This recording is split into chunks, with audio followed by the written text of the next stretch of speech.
Fala pessoal, sejam muito bem-vindos à nossa aula de hoje.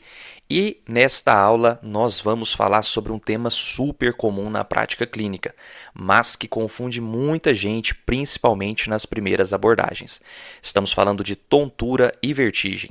É um daqueles temas que, quando a gente entende bem, faz total diferença no raciocínio clínico, tá? Porque quem consegue diferenciar bem essas apresentações aqui, consegue com certeza fazer diagnósticos mais certeiros. E também evita aquelas pegadinhas clássicas das questões de prova. Então, prepara aí seu raciocínio que a gente vai descomplicar tudo isso juntos agora, beleza? Então, bora lá.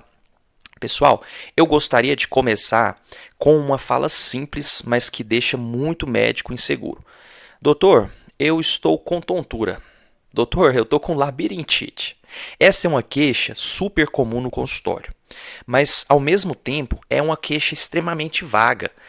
A gente escuta tontura, labirintite e precisa, antes de qualquer exame, descobrir o que esse paciente realmente está querendo dizer.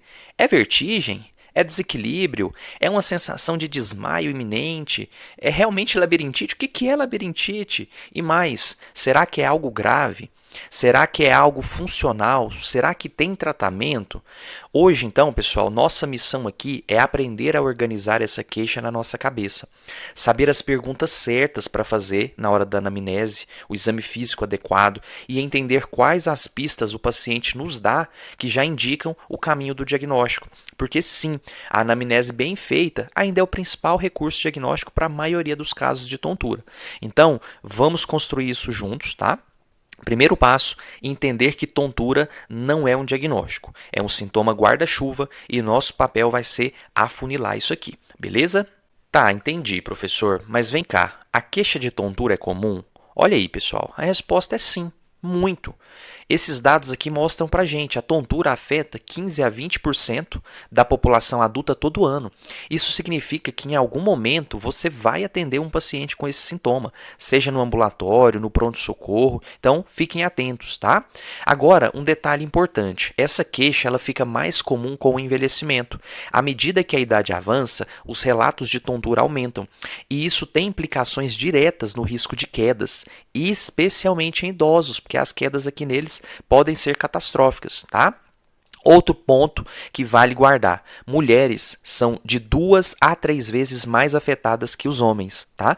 E depois dos 70 anos, a prevalência chega aqui a números altíssimos: 47% nos homens com mais de 70 anos e 61% nas mulheres com mais de 70 anos. Ou seja, pessoal, não é só uma queixa comum, é uma queixa epidemiologicamente relevante que aumenta o risco de quedas, tá? E lembre, queda em idoso aumenta o risco de fraturas, morbimortalidade. Então, por isso, essa queixa precisa ser valorizada sempre. E não só por isso, porque também a tontura pode ser o sinal de uma doença grave. Então, fiquem atentos, não é só mais uma queixa inespecífica. A tontura pode ser a ponta do iceberg de algo muito mais sério. E saber investigar é, sem dúvidas, essencial. Beleza, pessoal? Aqui eu trouxe para vocês como a gente classifica os diferentes tipos de tontura. E aqui é fundamental tanto para a prática clínica quanto para questões de prova. Vamos lá. Nessa classificação, a tontura é dividida em 4 categorias. Primeiro, a vertigem, tá? Aqui o paciente ele sente uma sensação subjetiva de rotação, como se o corpo ou o ambiente estivessem girando. É uma ilusão de movimento, beleza? Depois, a gente tem a pré-síncope, que é aquela sensação que vai desmaiar.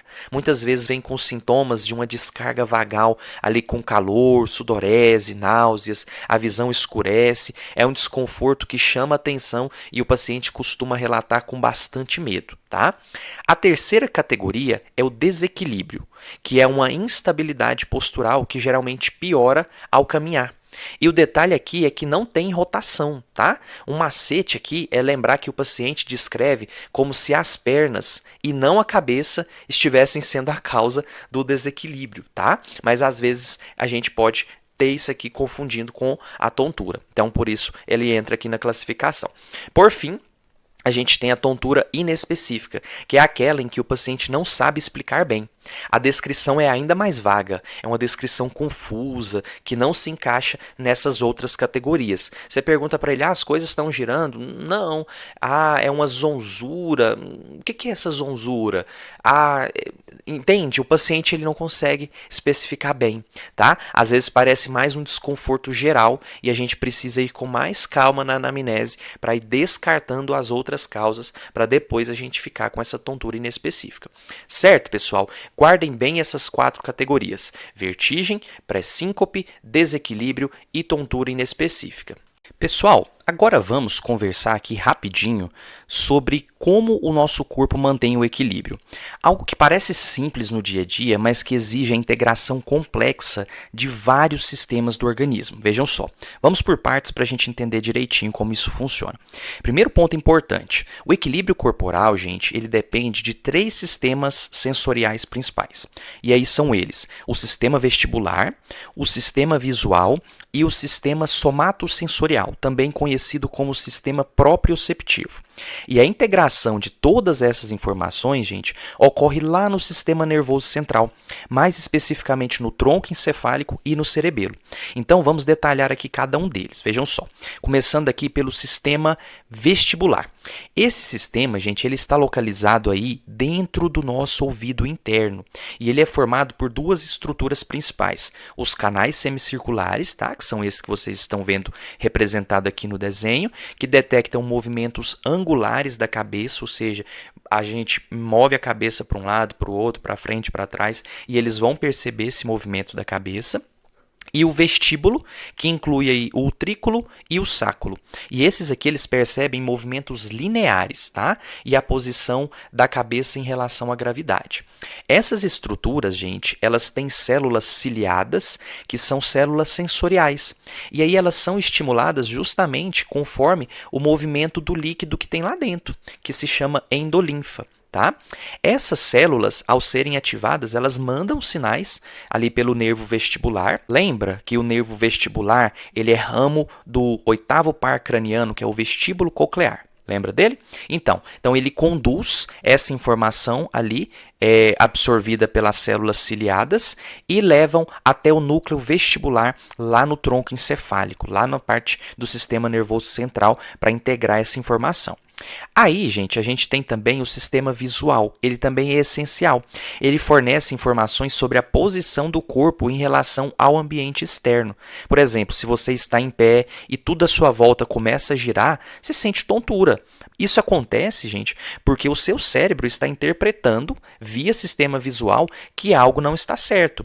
A retina capta essas imagens, envia os sinais pelo nervo óptico lá até o córtex visual occipital, e daí essa informação é comparada com o que o sistema vestibular e o sistema somatosensorial estão dizendo. Então, se tem algo que está distorcido em um desses sistemas, a interpretação vai ser: tá bugado, tá tudo rodando, tá? E aí, falando justamente no sistema somatosensorial ou sistema proprioceptivo, ele envolve, gente, os receptores de posição e de movimento. Vocês lembram aonde eles estão localizados? Lá da neuroanatomia, eles estão localizados em músculos, tendões e articulações, tá? São receptores ali de fuso neuromuscular, tá? E de órgãos tendinosos, e eles captam, por exemplo, se o tornozelo está inclinado, se o joelho está dobrado, se há uma pressão ali na planta dos pés. Todas essas informações, gente, são levadas para o sistema nervoso central, principalmente pela medula espinhal, né? E vai até o tálamo e o córtex sensorial. E isso permite que o cérebro saiba como o corpo está posicionado, mesmo com os olhos fechados. Experimente aí, você está sentado agora. Feche seus olhos. Você vai perceber que o seu corpo continua interpretando que você está sentado. Se nesse momento de olhos fechados você se levantar, seu corpo vai perceber que você se levantou, tá? E parte disso vem do sistema de propriocepção, ou seja, essas estruturas que estão aí nos seus músculos, tendões e articulações que estão mandando para o cérebro tempo todo como o seu corpo está posicionado, beleza? Então, pessoal, o papel do sistema nervoso central, ele é fundamental. O tronco encefálico, onde estão aí os núcleos vestibulares, ele recebe e processa todas essas informações que vêm do labirinto, dos olhos e das estruturas corporais proprioceptivas. A partir disso, ele manda comandos motores para ajustar o tônus muscular e os reflexos posturais, mantendo aí a estabilidade do corpo. E o cerebelo entra aqui como o grande coordenador. Ele recebe cópias, né, de todas essas informações e ajuda a ajustar os movimentos finos, corrigindo aí desequilíbrios em tempo real, tá? E aí, outras áreas também participam, como o córtex cerebral, né, que é quem dá aí a percepção consciente de desequilíbrio e nos permite tomar decisões voluntárias. Então, sei lá, você está andando ali na calçada, você tropeça na calçada. Por que na grande maioria das vezes você não cai? Seu corpo joga para frente, joga para trás e você não cai, tá? Porque o cerebelo vem coordenando isso, manda informação, o córtex cerebral percebe, ajuda você a tomar decisão, manda informação ali para a parte motora, seus músculos se ajustam para você não cair, tá? E aí, além disso, a medula espinhal também participa com os reflexos posturais rápidos, tá? Então, aquele de esticar a perna, quando você vai ali pisar em falso, né? Tudo isso são contribuições do sistema nervoso central, tá? E por fim, vale lembrar que o sistema músculo-esquelético também entra na jogada. Ele é quem executa os ajustes posturais que eu falei para vocês, tá? Então, quando a gente pensa também em doenças musculares, neuropatias periféricas, alterações das articulações, déficits visuais, déficits vestibulares, tudo isso pode causar distúrbios do equilíbrio. Então, resumindo, gente, o equilíbrio é um trabalho em equipe entre os sistemas vestibular, visual e somatosensorial, tá? E junto ali com o cérebro, especialmente o tronco encefálico, e o cerebelo atuando como centro integrador, tá? E o sistema músculo-esquelético como o executor final. Tudo isso funcionando de forma coordenada para que a gente consiga ficar em pé, caminhar, virar a cabeça ou até mesmo dançar sem cair, tá? Tem gente que é boa nisso aqui. Tranquilo, pessoal? Se entenderam até aqui, então agora a gente vai aprofundar um pouquinho mais nos distúrbios do equilíbrio, tá? E como é que a gente vai diferenciá-los na prática clínica, beleza? Certo, pessoal, entendido aqui um pouquinho da fisiologia do equilíbrio, lembra lá da classificação das 4 categorias? Vertigem, pré-síncope, desequilíbrio e tontura inespecífica? Então, vou mostrar para vocês o que está dentro de cada uma delas. Vocês vão perceber que é um pouco complexo a gente integrar tudo aqui. É importante saber, mas depois eu vou mostrar para vocês uma classificação que vai facilitar um pouco mais, tá? Então, caminha aqui comigo. Começando pela vertigem, pessoal. Olha a quantidade de causas possíveis dentro da vertigem, tá? Dentre as mais comuns aí nós temos a vertigem posicional paroxística benigna, tá? Chamada de VPPB, daqui a pouco a gente vai discutir mais sobre ela, que disparado é o diagnóstico mais frequente, tá? E nós também temos aqui causas muito mais complexas, como neoplasias de fossa posterior, AVC de circulação posterior, doenças autoimunes, esclerose múltipla, tá? Tudo isso aqui pode gerar vertigem, tá? Que é aquela percepção giratória que as coisas ou o indivíduo estão girando. Percebem como o leque é enorme? E para piorar, gente, alguma dessas condições aqui tem apresentações muito parecidas entre si, tá? Então, se a gente trabalhar só com a ideia de vertigem, então vou pensar se é VPPB. A gente pode deixar passar, por exemplo, um AVC, um tumor, por exemplo, tá? Outra coisa importante, tem algumas coisas aqui que nem sempre são vestibulares, como, por exemplo, a hiperventilação, a ansiedade, a enxaqueca, tá? Ou seja, a vertigem pode até ser real, mas a origem não é periférica. Então, vejam só, na vertigem, só aqui nós já temos mais de 15 diagnósticos possíveis. Então, isso aqui vai complicar um pouquinho o raciocínio se a gente ficar preso nessa classificação. Aí, só porque é uma parte importante, vamos definir rapidinho aqui de novo o que é vertigem, na verdade esmiuçar um pouquinho mais. A vertigem, pessoal, e aqui tem que saber bem, alguns pontos precisam ficar claros. Olha só, quando a gente fala de vertigem verdadeira, ou seja, aquela sensação de rotação mesmo, que pode ser subjetiva, ou seja, o paciente tem a sensação de rodar, ou objetiva, o paciente tem a sensação que as coisas ou o local ao seu redor está girando.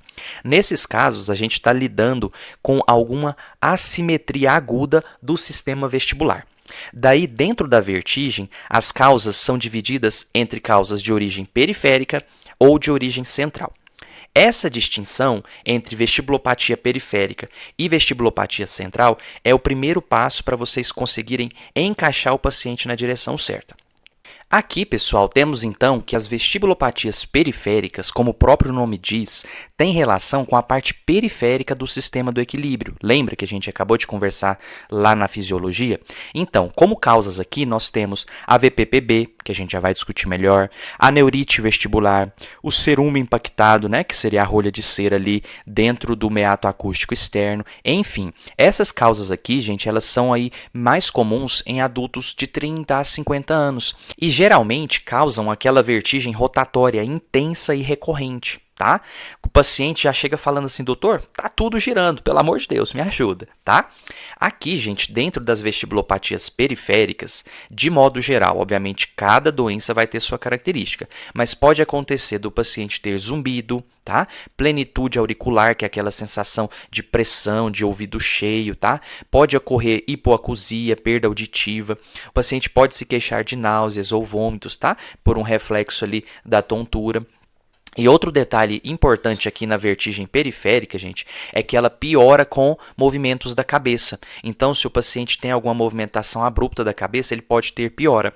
Outra coisa que leva a piora aqui nas vertigens periféricas é quando o paciente fecha os olhos, tá? Com os olhos fechados, o paciente pode ter uma tendência de cair para o lado do labirinto que está afetado, tá? Isso aqui é bem clássico no exame físico, vai ajudar bastante a gente.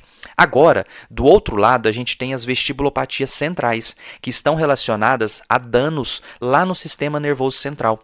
Aí nós temos como causas o AIT, o AVC, neoplasias, tá? A migrânia vestibular. Professor, tem uma migrânia vestibular? Tem, nós já vamos conversar sobre ela, tá?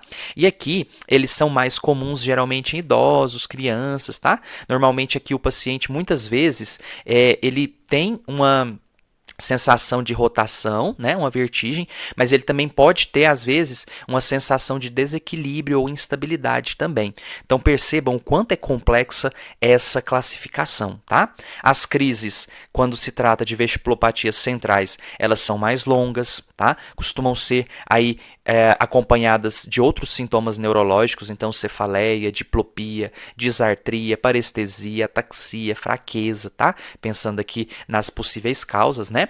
E além disso, é raro ter sintomas auditivos nesse grupo de vestibulopatias centrais, tá? E uma dica valiosa, gente, sempre avaliem também aí uso de álcool, drogas, enxaqueca, fatores de risco cardiovascular, porque a presença desses aqui vai nos ajudar a suspeitar, por exemplo, de uma causa central. Certo, pessoal?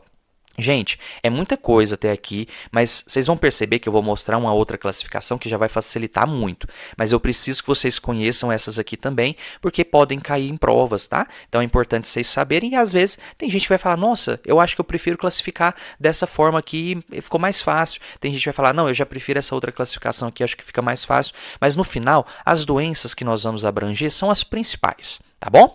Beleza? Beleza, gente, lembra da classificação lá? Então, vertigem, depois pré-síncope. Então, vamos lá. Olha só o tanto de causa que a gente tem dentro da pré-síncope, tá? Aqui a coisa também complica. As causas mais comuns, sem dúvida, são a síndrome vasovagal e a hipotensão postural ou hipotensão ortostática, tá? Mas também a gente pode ter causas cardiológicas graves, como arritmias, infarto, estenose aórtica, tá? Podem ter causas aqui neurológicas como AVC, hipertensão intracraniana, ou seja, professor, AVC estava ali na vertigem, tá aqui também? Tá, gente, pode acontecer aqui também. Por isso que essa classificação gera um pouco de confusão, tá? Olha só, podem ter causas metabólicas como hipoglicemia, hiponatremia e até causas comportamentais como ansiedade, uso de substâncias. Ou seja, um paciente com pré-síncope, ele pode ter desde uma crise de pânico leve até um quadro de obstrução cardíaca que ameaça a vida. Então, se a gente se apoia apenas no diagnóstico aqui de doutor, eu quase desmaiei. Ah, não, é pré-síncope e tá, qual que é a causa? Então, para seguir um raciocínio fixo por aqui, a gente pode errar com mais facilidade, tá? Então, reparem também como essa categoria é super heterogênea. E aqui, gente, vamos para o desequilíbrio agora. Essa é uma das mais difíceis de investigar, principalmente em idosos. Olhem só o motivo. O desequilíbrio pode ser causado por déficit sensorial, por fraqueza de membros inferiores, por doenças articulares, ataxia cerebelar, tá? Por uso de remédios como ansiolíticos, neurolépticos e também por doenças neurodegenerativas, como Parkinson. Estão lembrando ali dos órgãos integrados da fisiologia do equilíbrio? Então, pessoal, aqui a gente pode ter 2, 3 dessas causas juntas. Um idoso, por exemplo, pode ter perda auditiva, artrose nos joelhos, está usando clonazepam para dormir. E aí, qual dessas é a causa da tontura? Talvez todas juntas. Então percebam como é difícil isolar um fator só. Tá? E para fechar, a tontura inespecífica. Essa talvez seja a mais desafiadora de todas, porque aqui caem os pacientes que não conseguem explicar direito o que sentem, né? Eles só dizem, doutor, me sinto estranho, parece que eu estou flutuando, eu fico meio fora do ar. É a famosa cabeça vazia, tá? E as causas? Aí vira um leque de tudo, mas em especial aqui são as causas relacionadas à hiperventilação, com enfoque nos transtornos psiquiátricos como depressão, ansiedade, uso de medicamentos, alcoolismo, fibromialgia, hipoglicemia, trauma e até quadros que nem se encaixam em diagnósticos formais. O problema aqui é que se a queixa é muito vaga, a gente corre o risco de achar que não é nada, quando na verdade pode ser um sinal importante de algum transtorno funcional, psiquiátrico ou até clínico em estágio inicial. Então essa categoria, gente, exige de nós atenção redobrada, escutativa e paciência, porque ela é desafiadora tanto no raciocínio clínico quanto ali no vínculo com o paciente, que às vezes vai se tornando tão difícil raciocinar que gera um pouco até de insatisfação no médico, tá? Então tem que ter bastante atenção, bastante paciência, escuta ativa para a gente conseguir fazer direitinho. Beleza, pessoal? Então, até aqui a gente entendeu uma coisa. Classificar tontura não é simples, tá? E nesse ponto da aula, alguns de vocês já podem estar tipo assim, professor, eu estou em desespero para entender esse negócio de tontura e vertigem, porque até aqui eu não entendi nada. Para começar, para o paciente tudo é labirintite. Vocês já devem ter ouvido falar isso, estou com tontura e labirintite. E eu nem sei o que é labirintite direito. E ainda tem esse tanto de causa nesses grupos. Meu Deus, é muita coisa.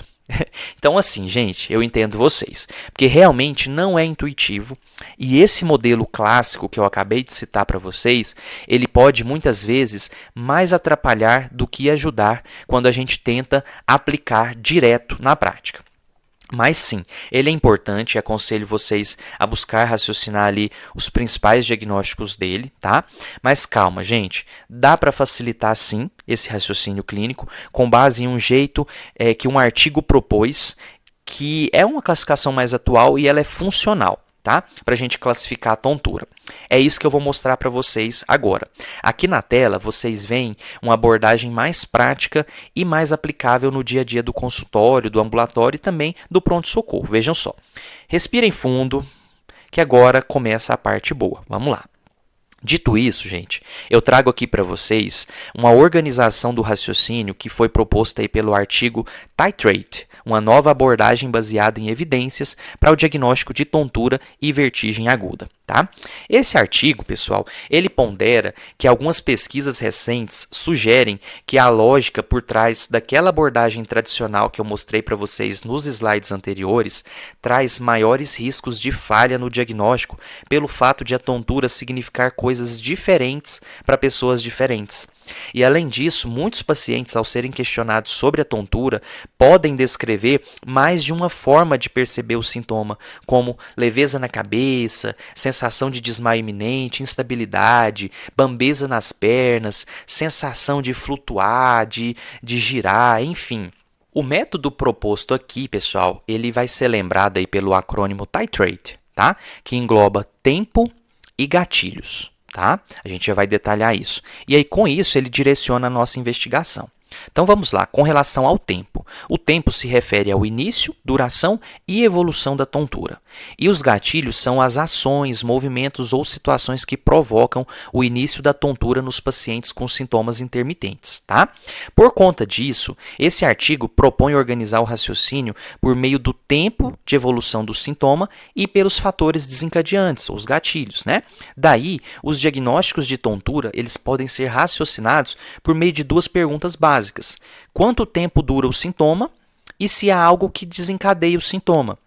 Então, nós temos que a tontura pode ser episódica ou contínua, tá? Em relação ao tempo, e ela pode ser provocada ou espontânea em relação a gatilhos. Daí, o artigo propõe esses 4 grupos, e dentro deles, os principais diagnósticos que devemos raciocinar. Tá? E aí, nesta aula, nós vamos varrer os principais diagnósticos dentro de cada grupo e tentar relacionar com a classificação anterior. Beleza, gente? Beleza, pessoal. Agora a gente começa a entrar nessa classificação da tontura que eu citei para vocês. E o primeiro tipo é essa aqui, a tontura episódica provocada. Gravem isso aqui. Episódica provocada é aquela tontura que acontece em episódios separados no tempo, tá? Que a gente pode chamar de paroxismos também, né? E o paciente tem uma crise, ela passa, fica bem, depois de algumas horas, dias ou semanas, ele tem outra e depois passa, fica bem. Ou seja, ela é episódica, ela não é contínua, tá? E um detalhe importante aqui, gente, nesses casos ela é provocada, então sempre tem um gatilho, tá? Ou seja, alguma ação, movimento vai precipitar o episódio. Sem o gatilho, normalmente não tem a crise. Tá? E quais são os gatilhos mais comuns? Anota aí.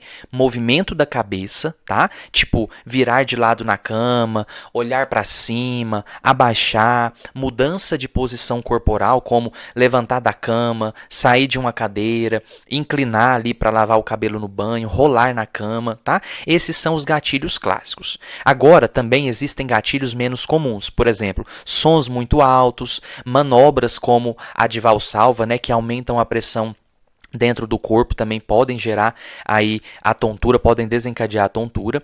E aqui, pessoal, as crises, no geral, elas duram de segundos a minutos, tá? Isso depende da causa, claro, né? Mas um cuidado que a gente tem que ter, que o paciente, às vezes, ele exagera ao contar a duração, tá? Porque acontece de, às vezes, a náusea vir associada e ela persistir algum tempo depois que a tontura passou, e às vezes o paciente fica com medo de te falar assim, não, durou só alguns segundinhos e você não valorizar a tontura dele. Então é importante a gente demonstrar que está valorizando, mas pedir para o paciente ser o mais claro possível para a gente entender se realmente a duração foi aí de alguns segundos, alguns minutinhos, tá?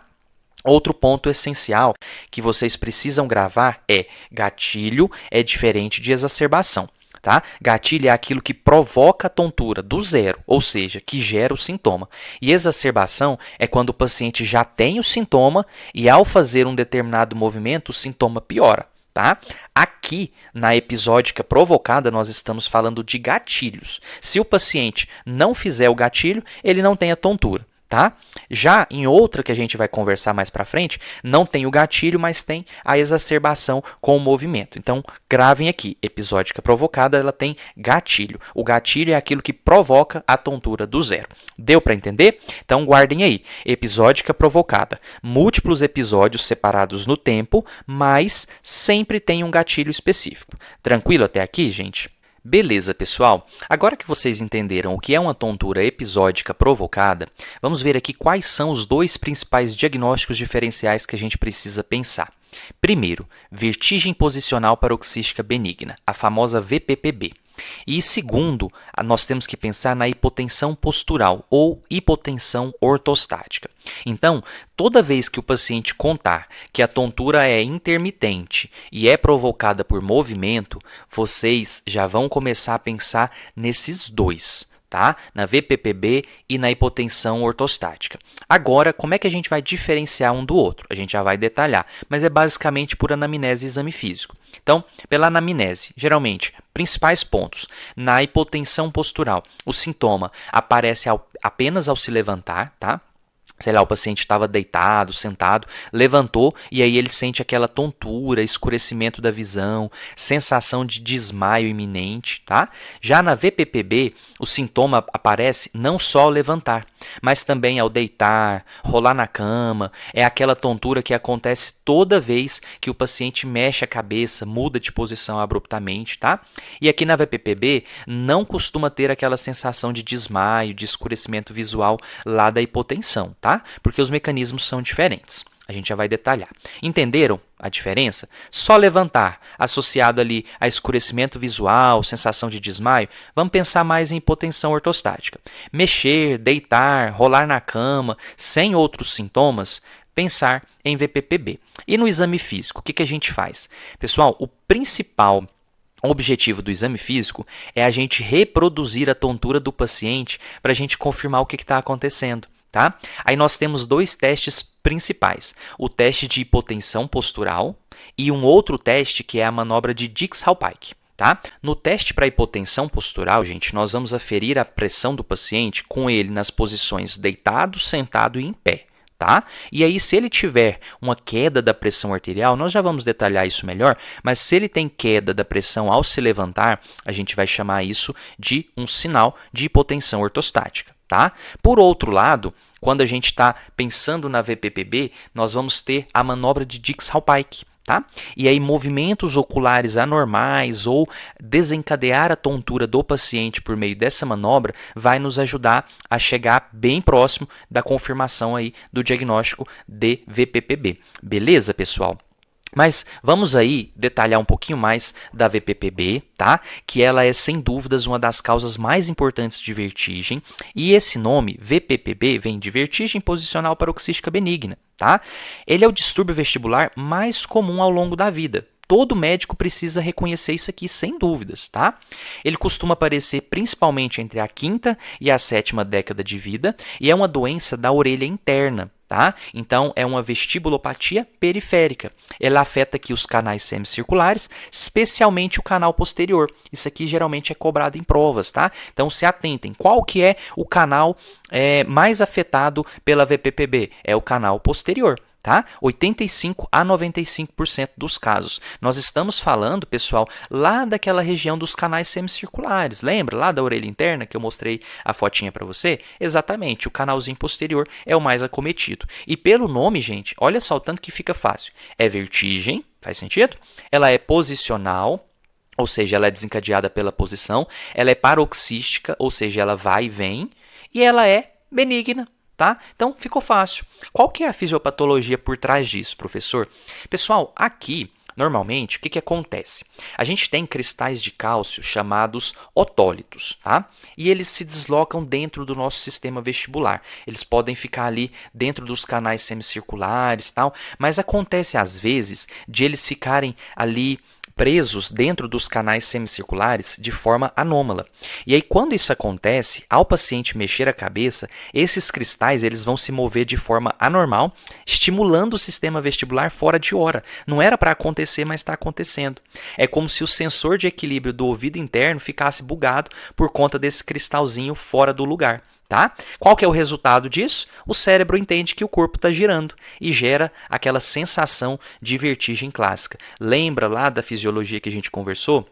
Então, tem uma coisa ali dentro da endolinfa, né, na endolinfa, ali dentro dos canais semicirculares, que estão estimulando de forma anômala os cílios, e esses cílios estão mandando informação para o cérebro, falando que está tendo um movimento, quando na verdade não está tendo, ou um movimento anômalo, tá? Então, a pessoa, ao movimentar a cabeça, no normal, a endolinfa movimentaria ali, né, os cílios e daria a posição da cabeça. Só que agora pensa, coloca um cristalzinho, um otólito lá dentro, né, dos canais semicirculares, atrapalhando o trabalho da endolinfa. Aí, pessoal, não tem jeito, o cérebro vai entender que tem alguma coisa bugada, tá?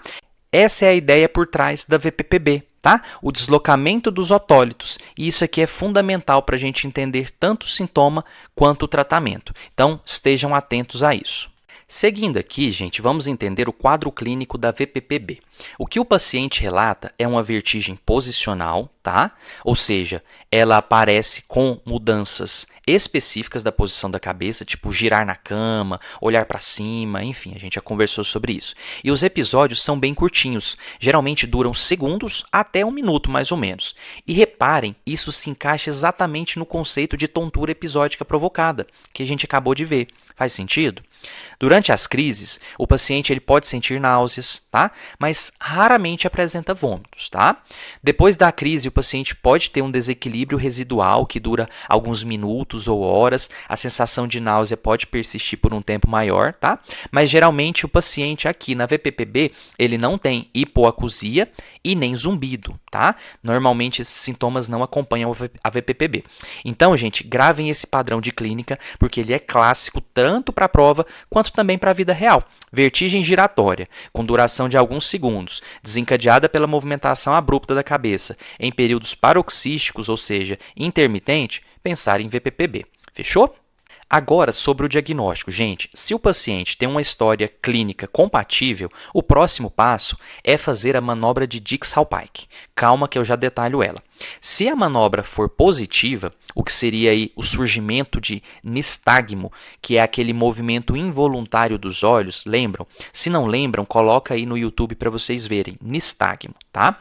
Além do nistagmo, a manobra de Dix-Hallpike ela é considerada positiva quando durante a execução, o paciente apresenta a vertigem, tá? Então, a gente vai ficar com o diagnóstico de VPPB, quando o teste de Dix-Hallpike dá positivo, com bastante segurança. Agora, fiquem atentos, porque a manobra negativa não exclui a VPPB, tá? Especialmente se for acometimento de outros canais, além do canal semicircular posterior. Por isso, mesmo com Dix-Hallpike negativo, se a história bater, a gente ainda considera a possibilidade e pode insistir em reavaliar esse paciente depois, tá? E o que causa a VPPB, professor? Sobre as causas, gente, a VPPB pode surgir espontaneamente, tá? Então, do nada ela aparece, a pessoa não fez nada, ela pode acontecer, tá? Mas também pode aparecer, por exemplo, depois de um traumatismo craniano, tá? Principalmente traumas mais leves, no máximo moderados, tá? Cirurgia otológica, tá? Então, pacientes que fazem cirurgia no ouvido, pode ser que tenha o VPPB. E também, pessoal, ela pode ocorrer após a recuperação de uma neurite vestibular, tá? A neurite vestibular, inclusive, é um diagnóstico de tontura que a gente vai ver enquadrado em outra classificação ali na frente, tá? Mas após a recuperação dela, pode vir uma VPPB, tá? Mas na grande maioria das vezes, pessoal, a gente não consegue identificar qual foi a causa da VPPB, beleza? Aqui, pessoal, então eu trouxe para vocês que a VPPB, ela pode também coexistir com outras doenças da orelha interna, tá? Como, por exemplo, a doença de Meniere, que eu já vou explicar para vocês, tá? Mas o padrão de vir associada é menos comum, beleza? Então, pessoal, eu estou falando aí para vocês aí já alguns slides sobre o teste de Dix-Hallpike. Vamos começar com ele aqui agora. Primeira coisa que eu queria falar sobre ele para vocês nós temos o teste de Dix-Hallpike ou manobra de Dix-Hallpike, mas nós também temos a manobra de Epley. E eu preciso frisar com vocês para vocês diferenciarem, tá? Para não errar, não confundir tanto o nome, para que serve e qual que é a manobra para execução. Quando a gente está falando de Dix-Hallpike, nós estamos falando de um teste para auxiliar no diagnóstico de VPPB. Tá? Então, Dix-Hallpike serve para diagnóstico.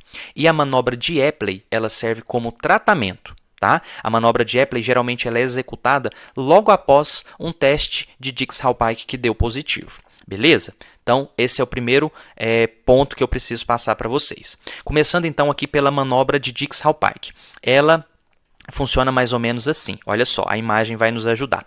Primeiro, a gente vai colocar o paciente sentado, tá? Ele vai se sentar na maca, tem que ser na maca, com os olhos abertos, tá? Numa posição que a gente vai colocar ele com as perninhas para cima da maca e o bumbum vai estar sentado numa altura que, quando a gente for deitar esse paciente de costas, a cabeça dele consiga ficar pendurada para fora da maca, tá?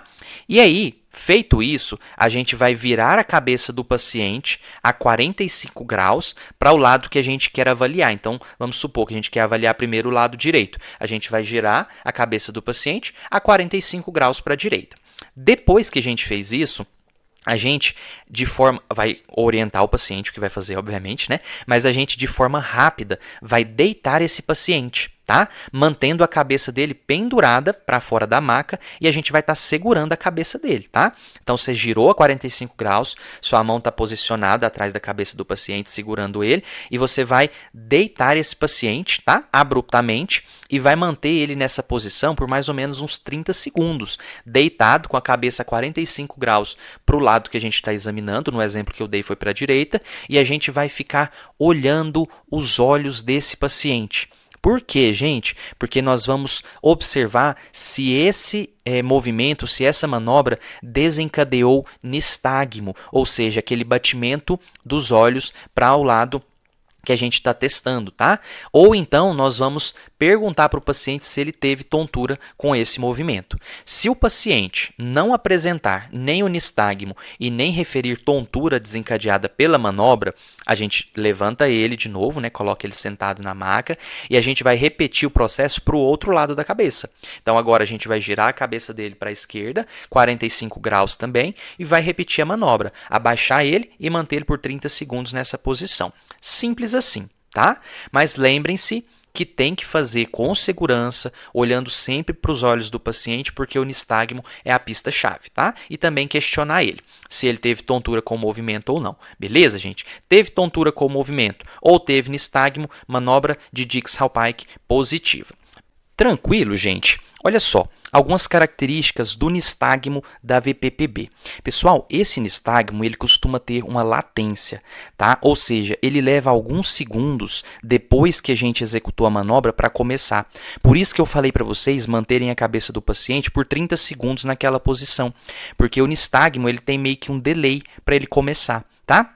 Uma vez que ele começa, normalmente ele tem uma fase rápida de batimento do olho em direção à orelha que está voltada ao solo, tá? Se aquele lado for afetado, o nistagmo ele vai bater geralmente para aquele lado, ou seja, se você está executando do lado direito, é esperado que o nistagmo ele vai bater o olho para o lado direito, tá bom? E outra coisa, pessoal, esse nistagmo ele é fadigável, ou seja, gradativamente a resposta vai ficando mais fraca, as batidinhas laterais do olho vão se tornando mais fracas com o passar do tempo. Então você executou, demora alguns segundos para começar, ele vai bater para o lado que você deitou o paciente, né, se aquele lado for afetado, e logo ele vai fadigando, ou seja, ele vai parando até o nistagmo se encerrar, beleza? Então, essas são as características do nistagmo, beleza, pessoal? Agora, um cuidado importante, gente, é não fazer o teste de Dix-Hallpike em pacientes com patologia cervical grave, tá? Então, paciente que tem artrose grave ali do pescoço, ou então tem uma estenose de carótida, tá? Porque aí pode ser perigoso nesses pacientes. E é importante também, pessoal, sempre que for executar a manobra, que o paciente esteja acompanhado, porque um dos efeitos colaterais do teste é provocar vertigem, tá? Então, se o paciente sai dali com tontura, pode ser que ele caia, se machuque. Então, sempre que for executar a manobra, o paciente tem que estar acompanhado por alguém para ele ir embora com segurança, beleza? Então, pessoal, para fecharmos a VPPB, vamos falar do que todo mundo quer saber. Como é que trata a VPPB? O tratamento mais eficaz, gente, é a manobra de Epley, tá? Que é segura, rápida e ela acelera muito a resolução dos sintomas. Lembra de eu falar de uma outra manobra que é usada como tratamento? Então, é exatamente essa aqui, tá? Manobra de Epley. Então, manobra de Dix-Hallpike é feita para diagnóstico, manobra de Epley para tratamento. Só para vocês terem uma ideia, pessoal, a execução dessa manobra aumenta em 6,5 vezes a chance de melhora clínica quando a gente compara com não fazer nada com o paciente, tá? A taxa de sucesso aqui varia entre 66% a 89%, mas é importante saber que sintomas leves podem persistir por alguns dias, tá? E a manobra ela pode ser repetida, tá? Geralmente depois de uma semana, se for necessário. Então, o paciente persiste, teve uma melhora parcial com a manobra, tal, gostaria de fazer de novo, dentro de uma semana pode fazer novamente, beleza? Algo que vocês vão ver muito por aí e assim, infelizmente não é o mais correto, é a prescrição de alguns medicamentos que são supressores vestibulares, tá? Ou seja, eles camuflam os sintomas da VPPB, mas não resolvem a causa, tá? Exemplos aqui são a sinarizina, a flunarizina, a betaestina, tá? Então, o ideal, gente, é não prescrever esses medicamentos para VPPB. Professor, nunca pode usar? Gente, vamos lá. Flunarizina, sinarizina até podem ser utilizados nesses pacientes com VPPB que não aceitam, não toleram ou têm contraindicação à manobra de Epley, tá? Ou então você executou a manobra de Epley, ele ficou assim, teve uma melhora parcial, gostaria de usar? Beleza, tá? Nesses casos, a gente pode lançar mão da flunarizina e da sinarizina. E a betaestina? Aí, gente, esse outro remedinho chamado betaestina, ele vai ter indicação quando a gente está falando de doença de Meniere, tá? Mas não aqui na VPPB. Beleza? VPPB, se for usar algum remédio, flunarizina e sinarizina, tá? O que são esses medicamentos aqui? Eles são bloqueadores inespecíficos de canais de cálcio, tá? Eles podem ser utilizados aqui. Já a betaestina, nós vamos detalhar ela um pouquinho mais para frente, nós vamos usar ela só na doença de Meniere. Beleza, gente? Tá, e quando é que a gente vai encaminhar esse paciente para o otorrino? Olha só, pessoal, quando você tiver dúvida no diagnóstico, tá? Ou seja, a anamnese, o exame físico não permitiu você concluir o diagnóstico do paciente, ou então você teve insucesso na melhora desse paciente após realizar a manobra de Epley por 2 ou mais vezes, tá? Então, pelo menos 2 vezes a gente faz, não resolveu, encaminha, tá? Ou então a recorrência de 3 ou mais episódios, apesar do tratamento. Então, o paciente trata, volta a ter os sintomas. Trata, volta a ter os sintomas. Trata, volta a ter os sintomas. Na terceira vez, tá? A gente já pode encaminhar esse paciente, beleza? Nesses casos é importante o paciente estar acompanhando em conjunto com o otorrino. Pessoal, e outra coisa, lembrem que a VPPB ela tem curso intermitente. Pode acontecer dela melhorar sozinha em até 50% dos casos. Geralmente isso acontece em 3 meses, tá? Mesmo sem a gente fazer manobra nenhuma, o paciente pode aí ter a melhora em até 50% dos casos, tá? E infelizmente, gente, mesmo após a manobra de Epley, pode acontecer de voltar novamente em outro momento. E aí, quando acontece isso pela terceira vez, lembrem-se, vamos encaminhar para o otorrino.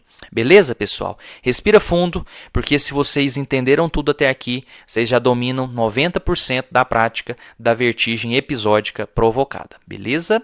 Beleza, professor, como é que a gente faz a manobra de Epley? Olha só, gente, a manobra de Epley ou também manobra de reposicionamento otolítico, o que ela faz? Lembra da fisiopatologia da VPPB? O cristalzinho está fora do lugar dele? Então, a manobra de Dix-Hallpike, ela vai lá estimular o cristalzinho para mostrar se realmente o paciente está com o cristal fora do lugar, o otólito. Beleza, está fora do lugar. O que a manobra de Epley vai fazer? Ela vai reposicionar esse otólito. Então, vejam só, a foto aí, acompanhem comigo a foto e o que está escrito aí. A manobra de Epley, ela pode ser iniciada logo após a gente executar a manobra de Dix-Hallpike, tá? O primeiro passo é a gente colocar o paciente na posição final da manobra de Dix-Hallpike. Então, geralmente, quando dá positivo Dix-Hallpike, a gente nem tira o paciente do lugar. A gente vai executar a manobra de Epley, tá? Então, vamos considerar que a gente executou a manobra de Dix-Hallpike com o paciente com a cabeça a 45 graus para o lado direito e deu positivo. Então, nessa mesma posição que ele vai estar com a cabeça pendurada para fora da maca, tá?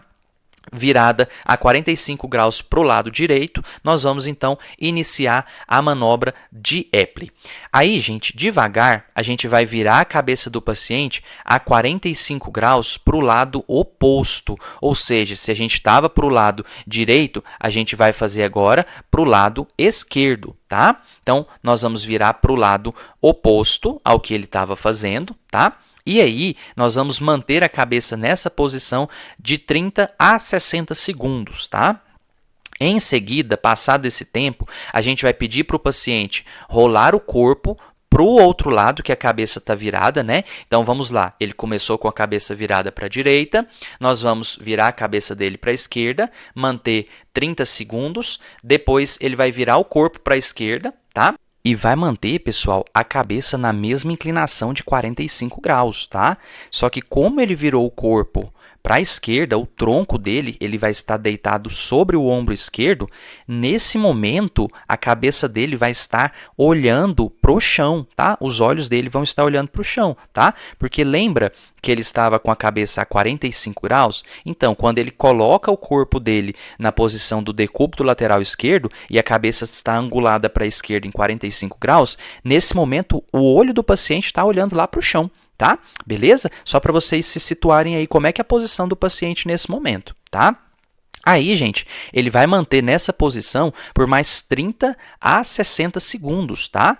Então, ele vai manter nessa posição também por esse período. Joia, gente? Então, depois disso, nós vamos levantar o paciente, tá? E colocá-lo sentado. Beleza, pessoal? Então, ele vai ficar também mais 30 a 60 segundos sentado. Então, nesse momento, está encerrado a manobra de Epley. Beleza, pessoal? Aqui, então, cada posição o paciente deve ficar por 30 a 60 segundos para dar tempo dos otólitos se reposicionarem. Fez sentido, gente? Aí na foto vocês conseguem ver melhor o passo a passo da manobra em cada posição, tá? E ainda tem uma representaçãozinha esquemática e bem pequenininha, tá vendo? Do lado da cabeça da pessoa, dos canais semicirculares, de como é que eles se comportam em cada movimento. O que a gente está fazendo com esse movimento nada mais é do que movendo o otólito lá dentro para tentar reposicionar ele. Beleza, gente? Essa manobra tem potencial, então, de recolocar os cristais no lugar certo dentro do labirinto e, com isso, o paciente melhora, às vezes até na mesma hora. Beleza? Lembrem-se que ela é segura, eficaz e a gente pode repetir se precisar, dentro de uma semana, joia? Chegou a fazer mais do que duas e não resolveu, tá? 2 ou mais e não resolveu, é necessário a gente encaminhar para o otorrino.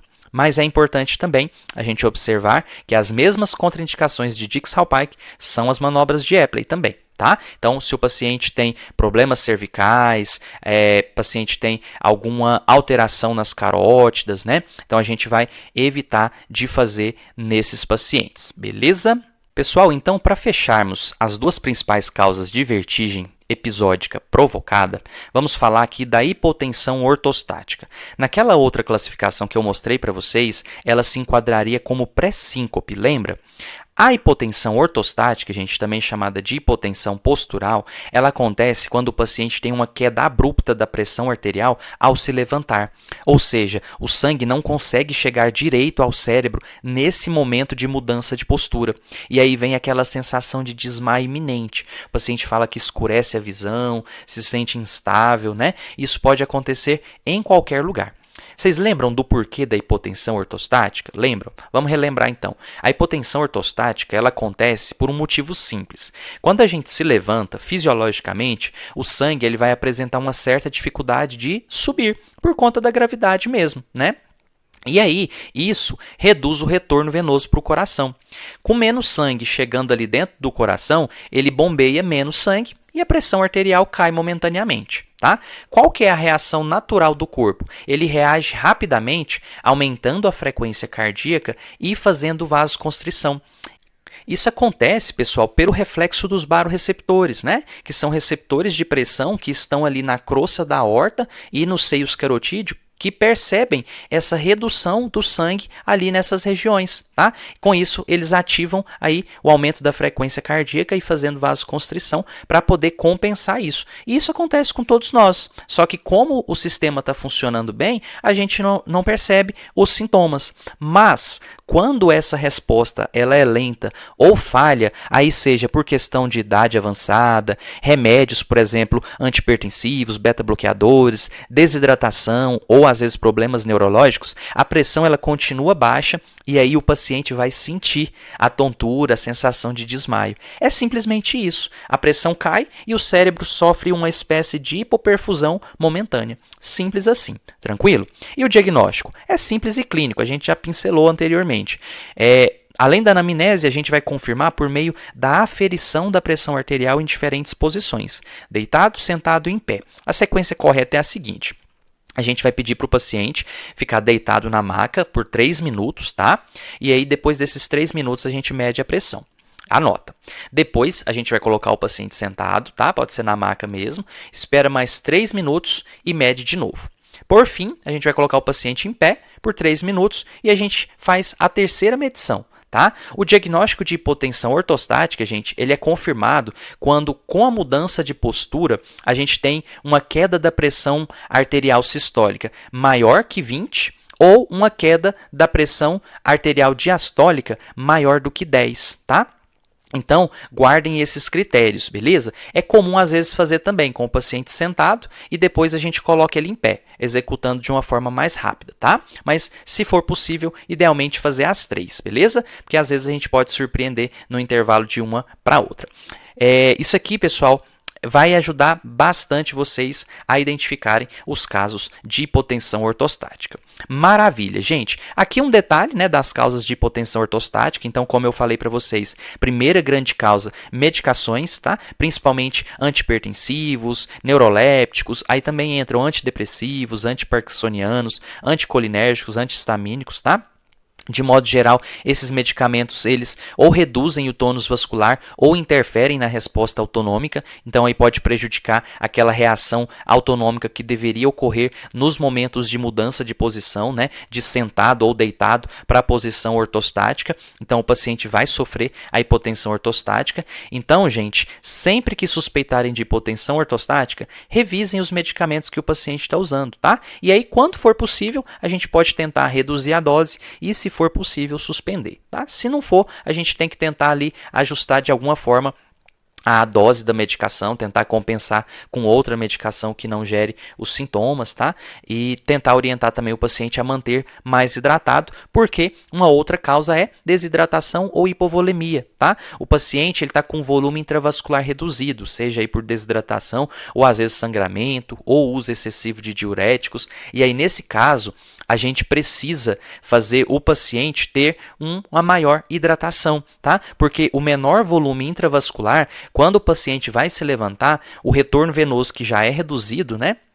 Por conta da hipovolemia, ele vai cair mais ainda. Então, o coração vai receber menos sangue, a pressão arterial não consegue se sustentar e aí o paciente tem hipotensão ortostática. Faz sentido, gente? Outro fator muito comum é a idade avançada. Nos idosos, essa queda de pressão ela acontece com mais facilidade porque eles têm, pela senescência, né, alteração do reflexo barorreceptor.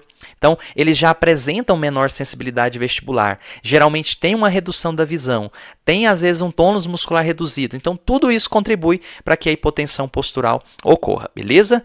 Também é bem comum após repouso prolongado, tá? Então, aqueles pacientes acamados ou pós-operatório, o sistema cardiovascular ele meio que perde o condicionamento, daí quando precisa ser acionado ele pode não responder de forma adequada, tá? E além disso, também outros fatores, calor intenso, ficar muito tempo em pé, neuropatia autonômica, a gestação, né, que requer uma maior hidratação, também podem levar a prejuízos aí no reflexo fisiológico envolvendo os barorreceptores lá no seio carotídeo e na crosta da aorta e, consequentemente, a resposta do sistema nervoso autônomo. Beleza, pessoal?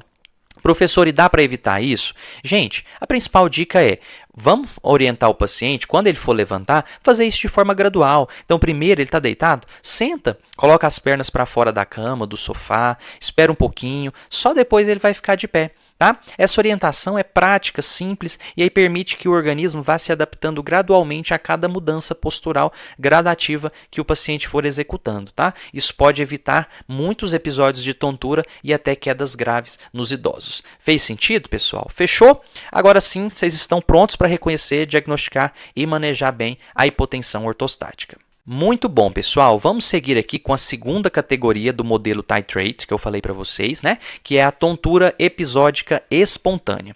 Aqui, diferente da provocada, o paciente tem crises intermitentes de tontura, mas sem um gatilho claro. tá? Ou seja, não é um movimento que desencadeia, como era lá no caso da VPPB, da hipotensão ortostática. As crises aqui, elas podem durar de segundos até alguns dias, tá? Mas a maioria delas melhora aí dentro de minutos a poucas horas. E a frequência também é variável, tá? Tem paciente que vai ter vários episódios por semana, tem outros que vão ter aí episódios uma vez por mês, então varia. Às vezes existe um fator precipitante, tá? Uai, professor, mas ela não é espontânea? Sim, pessoal, ela é tida como espontânea, tá? Mas em alguns casos a gente pode até identificar o fator desencadeante, mas o artigo enquadra elas como espontânea, ou seja, na grande maioria das vezes não consegue se identificar qual que é o fator desencadeante. Então, por exemplo, o vinho pode desencadear uma crise de migrânia, tá? A gente vai conversar sobre a migrânia vestibular,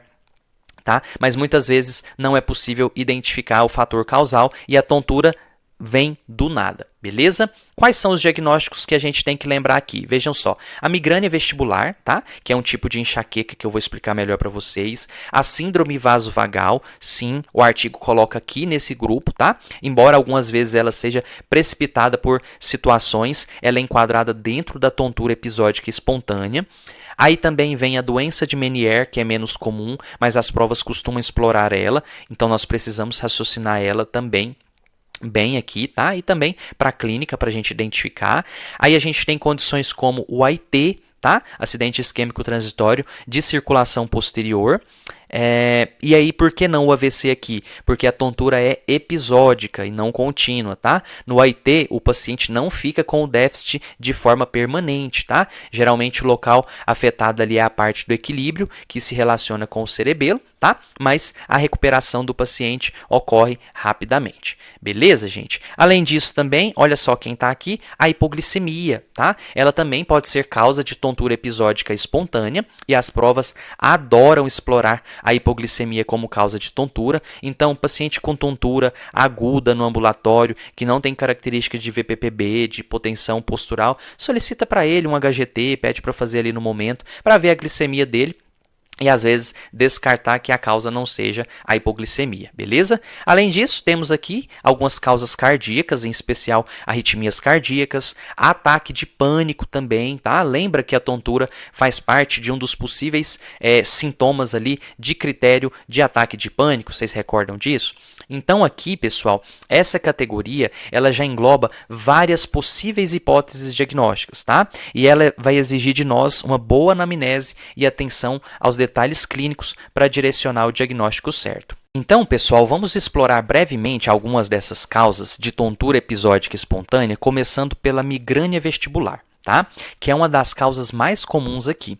Vejam só, nós temos aqui um tipo de migrânia que afeta até 30 a 40% dos pacientes com enxaqueca. Tá? Ela é caracterizada por episódios de vertigem associados à história de migrânia. Então fica fácil da gente lembrar, né?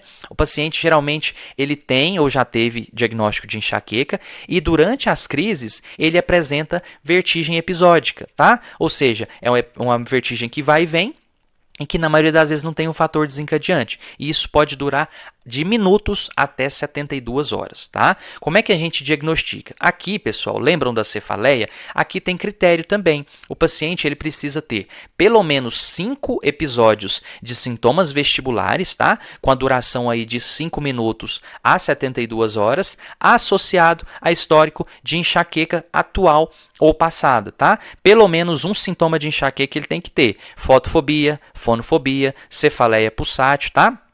Em mais da metade das crises de tontura. E, claro, aquela questão de excluir outras causas. Beleza? E aí, pessoal, outra coisa que é importante a gente saber, pode acontecer, tá? Da vertigem ocorrer logo na fase de aura, tá? E pode também acontecer de ela ser exacerbada por movimentos da cabeça. Lembrem, não é gatilho, é exacerbação.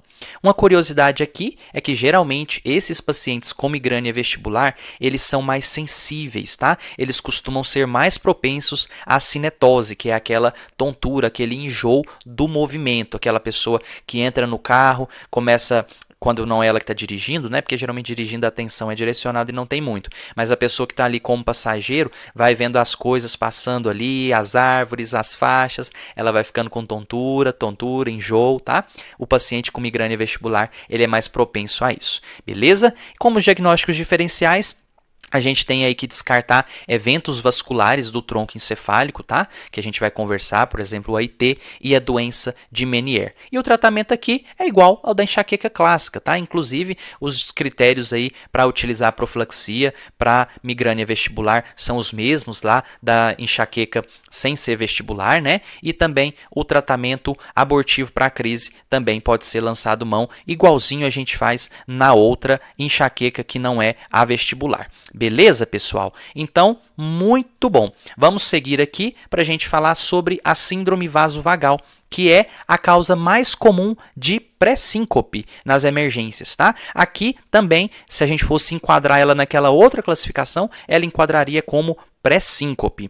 Nas emergências, pessoal, ela é responsável por até 70% dos casos de pré-síncope. E com certeza vocês já ouviram falar dela. Aqui, gente, como é que acontece a síndrome vasovagal? Normalmente, ela se dá por meio de algum estímulo, tá? Mas nem sempre o paciente consegue identificar este estímulo. Por isso, o artigo coloca a síndrome vasovagal na classe da tontura episódica espontânea. Beleza? Mas na prática vai ter ali o estímulo, a gente vai tentar identificar esse estímulo. Geralmente ele é um estímulo emocional ou doloroso e esse estímulo ativa o sistema nervoso parasimpático de forma exagerada. Aí, por meio do nervo vago, isso leva a uma vasodilatação periférica e uma bradicardia reflexa, que reduz o fluxo sanguíneo cerebral.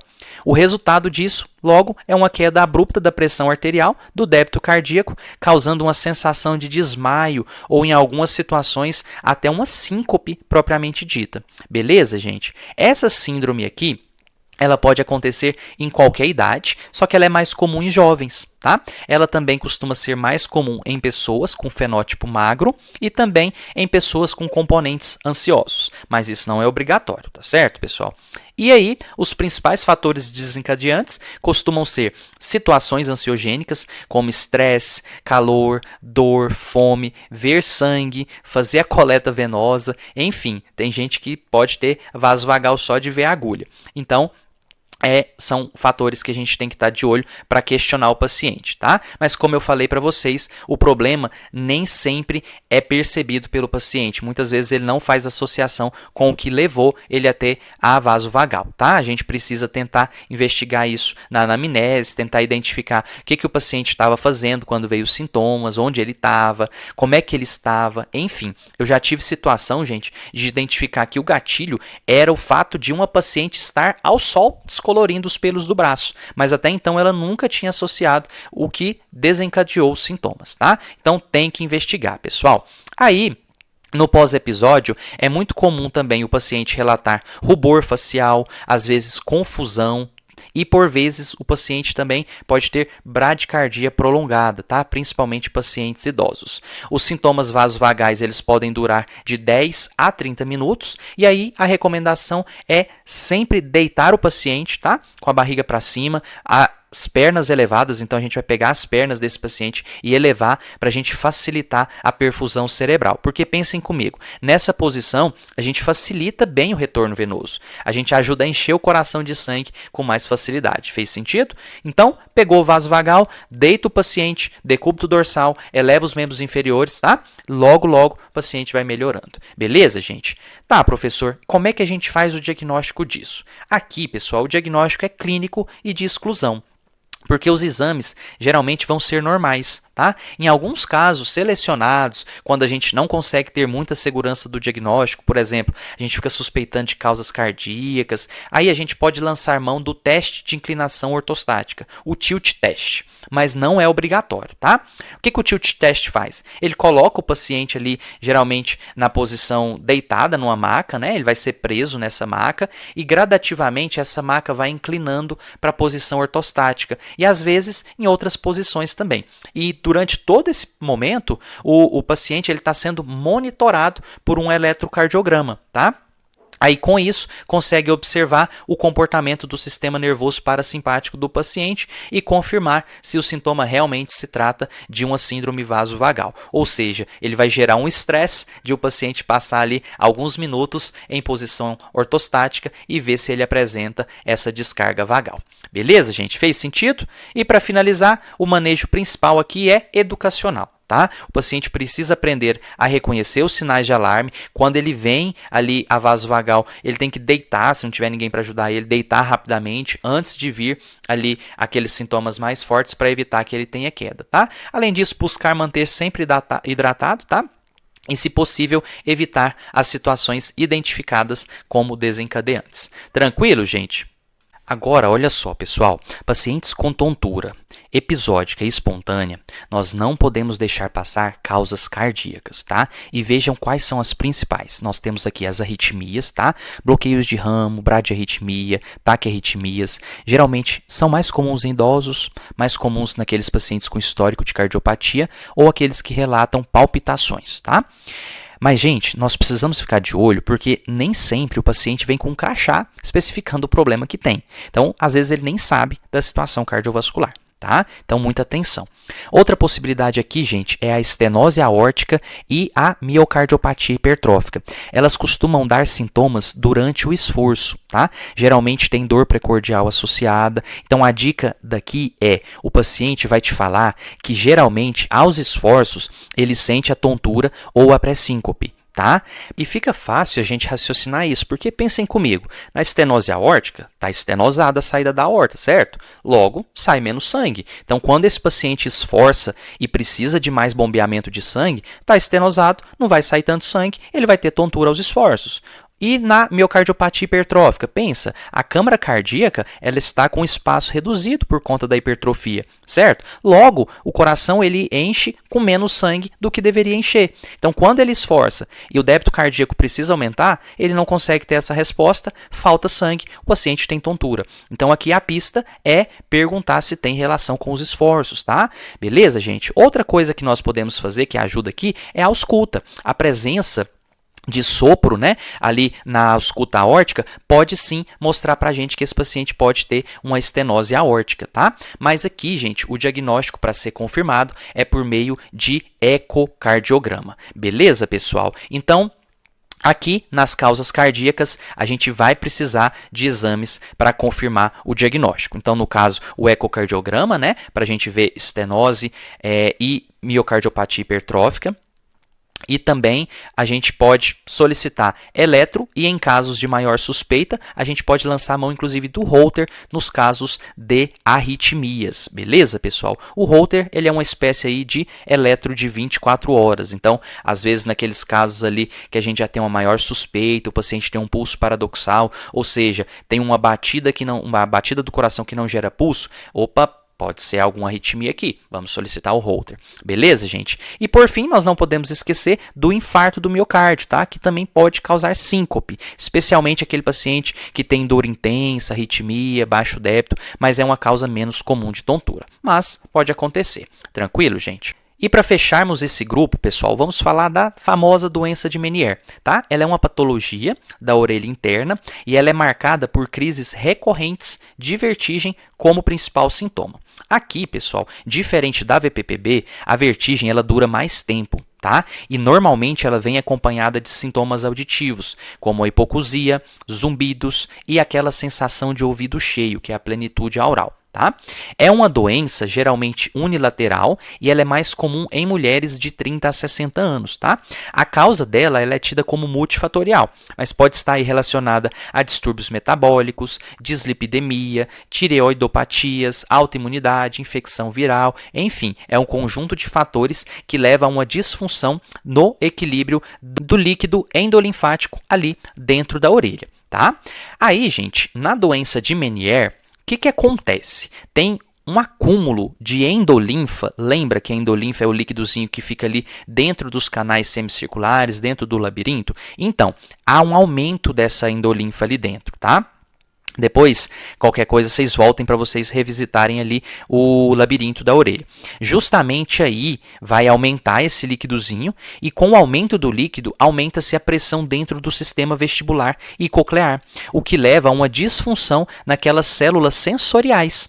E isso provoca crises de vertigem, pode também ocorrer zumbido, hipoacusia, né? A sensação de ouvido cheio, ou seja, é uma desregulação do volume e da pressão dos líquidos no ouvido interno. E a clínica clássica, gente, é a tríade que é composta por vertigem episódica, tá? Com duração de 20 minutos até 12 horas, associada a zumbido unilateral e perda auditiva sensorial que flutua. Às vezes o paciente tem a perda auditiva, depois melhora, depois perde de novo, depois melhora, tá?